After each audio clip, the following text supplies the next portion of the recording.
Imagine I gave you $10,000 today. You have only 3 choices. Option number 1 pays around $67 per month. Option number 2 pays around $83 per month. Option number 3 pays around $100 per month. Which one would you choose? Most investors immediately pick the ETF paying the highest income. But that could be a costly mistake, because the ETF paying the biggest yield isn't necessarily the ETF that will make you the most money. Today I'm comparing JEPI, JEPQ, and QQQI to find out which ETF wins for income investors in 2026.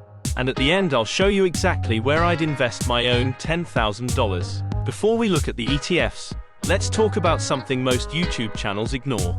A 12% yield sounds amazing, but what if the ETF loses 15% of its value? Your income won't matter much.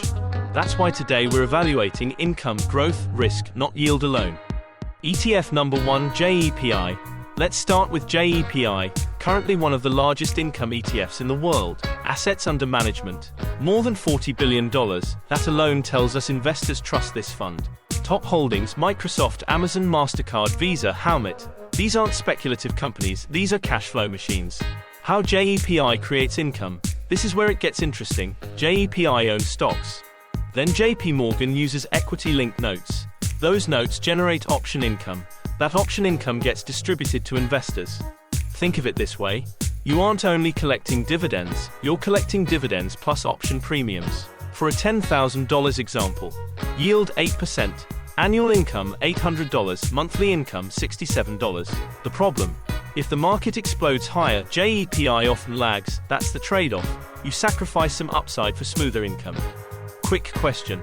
Would you rather receive $67 every month or take more risk for higher income? ETF number 2, JEPQ. Now let's talk about my favorite ETF in today's comparison, JEPQ. Why? Because it gives you something JEPI doesn't.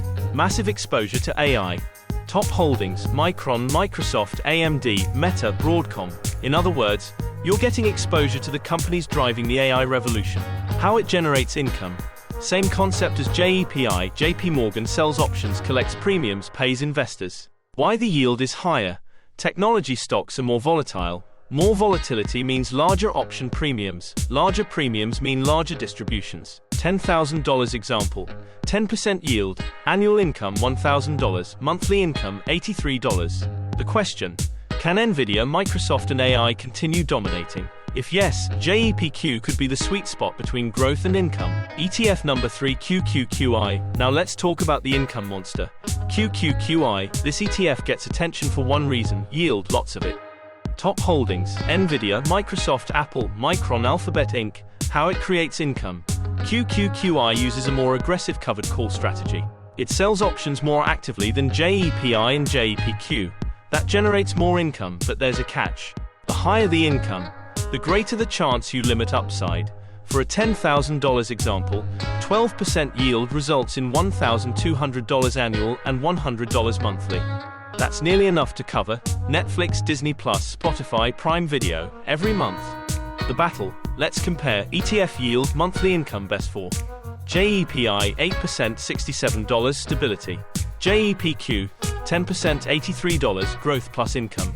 QQQI 12%, $100 maximum income. Now here's the surprising part. The ETF paying the highest income isn't necessarily my winner. The winner. If I were retired today, I'd probably choose JEPI. If my only goal was cash flow, I'd choose QQQI. But if I had to pick one ETF for the next 10 years, my winner is JEPQ. Why? Because I believe AI, cloud computing and technology will continue growing.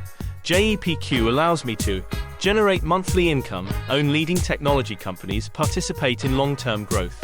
It's the best balance of income and growth. Now I want to hear from you. Imagine you have $10,000. You can buy only one ETF.